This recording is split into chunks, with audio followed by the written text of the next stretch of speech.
এখানে বুঝে মেলে অবস্থা।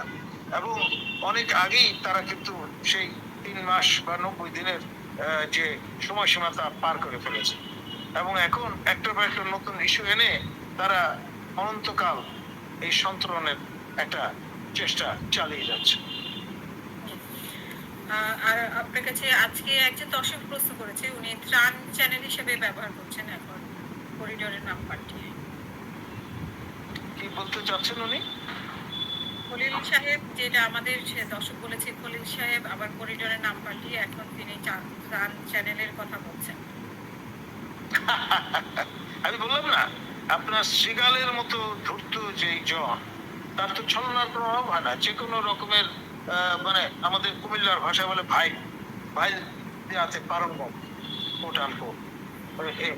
এরকম একজন ব্যক্তিত্ব। সুতরাং তার সঙ্গে আপনি কথায় পারবেন কি করে?